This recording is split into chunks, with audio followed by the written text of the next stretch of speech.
This is a clouds weather alert.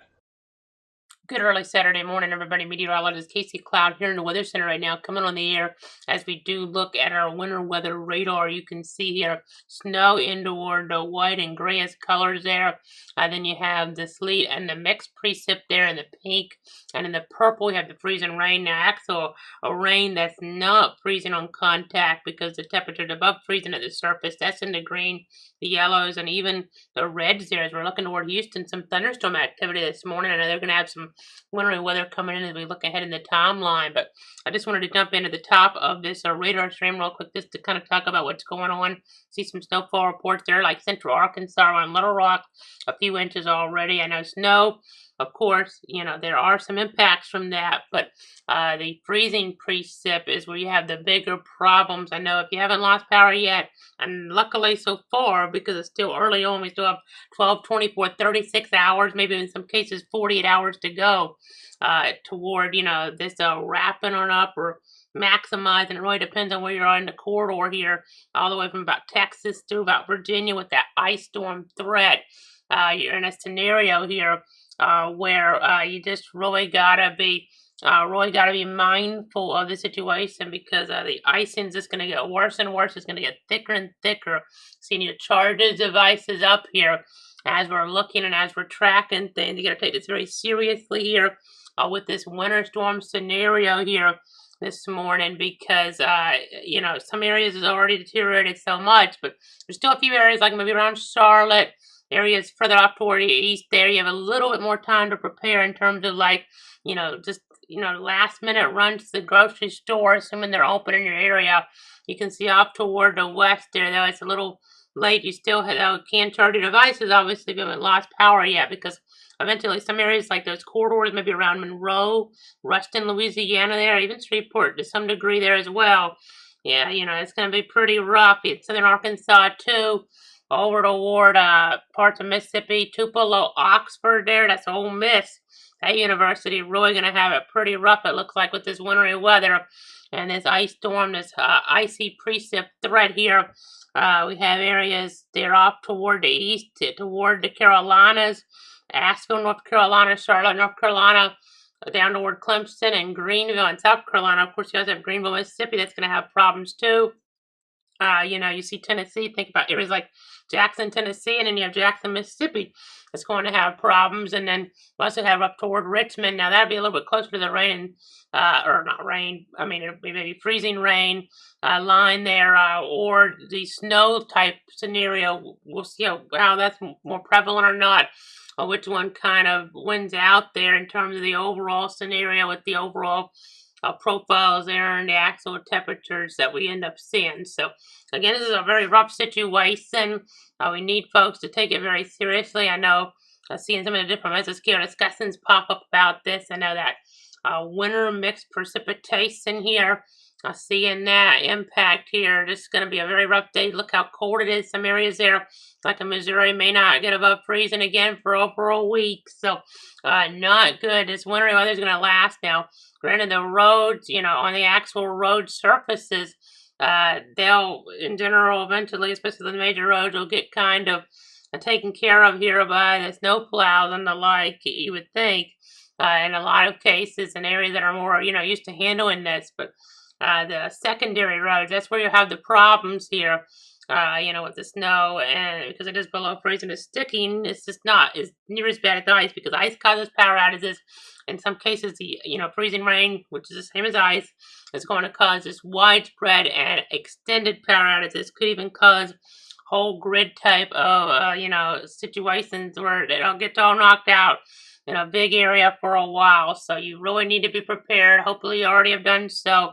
You want to make sure you're ready to be without power a while here as we're looking ahead. And as I'm on this morning, I do want to touch on real quick that tomorrow now, the chance there of that severe weather seems to be increasing for some of our coverage area where Tallahassee and points westward, the margin of risk in play. But that actually, the tornado threats to the west from Tallahassee for now, that could get expanded some. There's a wind risk that goes even further off toward the east, though. And then as I know it, we get ahead in toward that later hour. We'll just have to see if things hold together. They might hold together with some stronger storms all the way to about Lake City now. So we'll have to watch out for that very carefully here. As you're just looking at this overview again, I just wanted to kind of talk about what's going on as we sow this. It's going to have this running here for a while, hours on end here is kind of the plan. It's going to get cold around here eventually, but we have warm air toward our coverage in North Florida, South Georgia. Right now, here today, tomorrow, before, a good way to describe it is just the bottom will kind of fall out in terms of the colder temperatures coming on in. Not expecting any wintry precipitation, though, from this system here. So that's some good news. Next, weekend, we're going to still have cold air around to see if we get any precip to mix in there, but who knows on that at this point. But do you want to go ahead and see the alert map here real quick? We're going to go ahead and just throw this on up here. You see where the winter weather alerts are in play here as we're looking and as we're tracking things. I'm going to go ahead and move this ahead a little bit here so we can take off some of the other information real quick. It makes it a little bit easier to see since the other information at the moment isn't as relevant. I'm going to move this ahead here. And you'll be able to see we do have that winter storm warning here in play as we look there toward that pink zone for just dozens, really, of states there. I know it's hard to say it like that, but parts of New Mexico, Texas, Oklahoma, Kansas, Missouri, Arkansas. You see the ice storm warnings getting toward Louisiana, Mississippi, parts of Tennessee and Texas with that, and then that goes, and even Alabama, Northwest Alabama, and then North Georgia.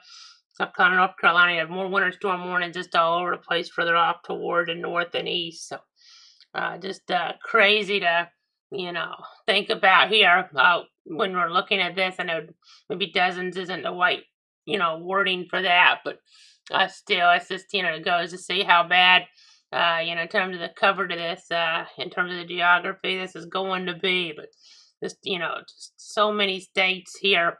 As we're looking and as we're tracking things here with this overall scenario, such a big deal here in the overall grand scheme here of things with the geography, with the meteorology. So really, really big deal. Ice storm warnings in play for areas there like around you have Tyler, Texas, Lufkin, Texas there.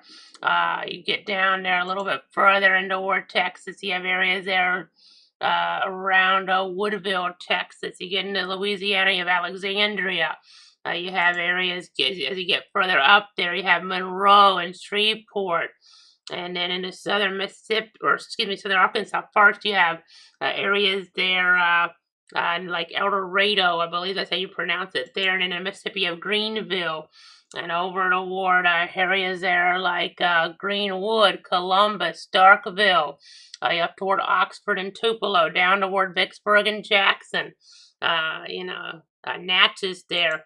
You have ice storm warning in play in that area too. Florence, Alabama is under an ice storm warning. Lawrenceburg, Tennessee. Again, these are all areas that could lose power for a while. In theory here, we just got to be prepared. Not all of them will for a while, but there are probably widespread power outages in, almost all of these areas here, at least for some period of time. Atlanta, Georgia, as we go further over. Athens, Georgia, University of Georgia in that. You have areas there, again, up into Ward, Tennessee, Knoxville, University of Tennessee. You have Chattanooga there as well under that ice storm warning. You have Asheville in North Carolina. Again, some areas don't have ice storm warnings, even once a decade. These, or maybe the reoccurrence interval is less than that with this type of alert. So this is just, very serious stuff. North Carolina, in addition to like Asheville there, you do have Charlotte under an ice storm warning as well. And over South Carolina, going back to the south, you have areas like Spartanburg and Clemson, and also around Greenville there in South Carolina as well with the ice storm warning, even down toward Columbia, University of South Carolina. Augusta even's found its way into it, or on the South Carolina-Georgia border. So, again, not a great situation whatsoever. Of course, I know Raleigh's under a winter storm warning in of itself right now, indicated more about the mixed hazards, but we shall see, as we watch the situation, it's going to be very rough. Just so serious of a meteorological scenario here that we're tracking. We just got to be, keeping everybody in our thoughts and prayers here. Power outages very, very early on are not too bad yet, but that's going to change, no doubt, in some of these communities.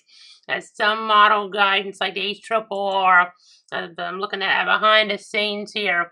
The 6C run had areas there like Monroe and over towards Shreveport, over and into ice accumulation into southern Arkansas as well. Little Rock's right on the inch thick accumulation line, so they're right on the edge of some of the worst of this. But maybe it's not going to be maybe the worst case scenario, but still pretty bad. Northeast Texas, some big time problems as well. You're getting into northern Mississippi around areas like Greenville, give or take Mississippi. The HRRR is going almost 2 inches of ice accumulation, 2 inches thick. That's awful. Over an inch for Jackson, Tennessee there.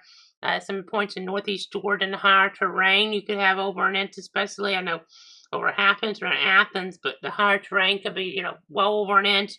Parts of western North Carolina, some of those areas hit hard by Helene. And, maybe points just to the east of some of the hardest hit areas. You're seeing some ice accumulations that really get up there in the higher elevations as well. So, going to have some big time problems in Virginia. Ice accumulations, they're still looking pretty bad as well, especially in southern Virginia. Maybe not quite as high as they could have been around Richmond, but still over half an inch of possibility. As you do get out toward areas like Roanoke, though, that could be closer. Let me double check that. I may be looking at that wrong. Having to look at these without the names of the cities, so that might be a little bit further west of Roanoke. I'm not 100% sure here on this, but definitely looking at some of the information here, it looks to be a very serious one, obviously.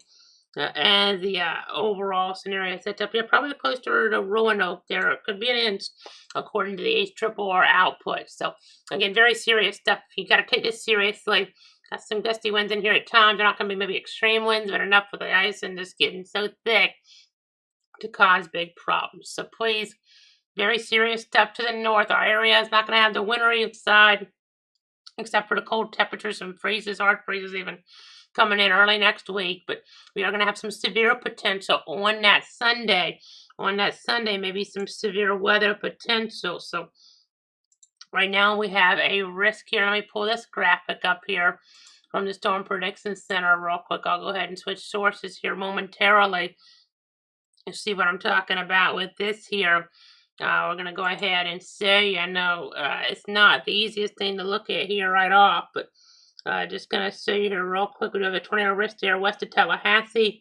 That wind risk, though, goes all the way to about Waycross, give or take, there, and about Perry in Florida. That risk could get extended. The high-risk models have probably been honing in on a little bit higher type of, severity in terms of some of these storms. Others, just have strong storm potential within some of these, but some of these, definitely could get, points tornado warnings, especially west of Tallahassee, but further off is where we'll have the bigger concern. I know we're just going to keep on looking at things, keep on tracking things here, and we'll be watching. Wouldn't be surprised if we see a slight risk of severe weather get introduced, especially west of Tallahassee. That's a 2 out of 5 risk. That might even require a tornado watch for areas like Tallahassee, maybe, right bordering on Albany to the west, and then into toward Dothan there, and down toward Panama City, and over toward about Mobile. So we could have a tornado watch tomorrow on that Sunday. So on the southern flank of this winter storm, the temperature will be much warmer down there.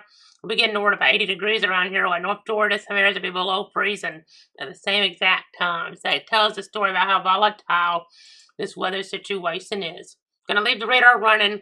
We'll have more updates here as conditions warn in the days ahead. I'll just have this running though for a while on this stream. Please stay safe. You got to stay warm in these areas here. This historic system, one of the bigger winter situations, in terms of that setup since the storm of the century in '93. Not saying it's going to be, exactly to that level, but some impacts less, some impacts more with the icing just so significant, so thick. All that moisture coming in and it falls, you have the rainfall. That's what freezing rain is. It falls as rain and then it hits the ground and it's up below 32 and it just freezes and gets thicker and thicker, accumulates on the trees, the power equipment, power lines, and you just have a bad situation on your hands. So I'm going to be continuing to watch all this for you and pop in here with different updates, here as needed on, additional streams as warranted. This stream probably the only update that I'll do on here. So just keep this up for radar perspective here as the hours go by. Stay safe, everybody. That'll do it for now. We're going to leave this running, though. I'm meteorologist Casey Cloud here in the Weather Center on this Saturday morning. Good morning, everybody. But again, just, one that's going to be pretty rough as we look ahead. Please complete those preps if you haven't already, if you still can, as this icing is just going to get worse, especially, points here. We're going to be seeing things, look pretty bad, but then maybe later tonight, even on that Saturday night, things could deteriorate even further here as more areas see the volatile ice storm type of conditions come to fruition.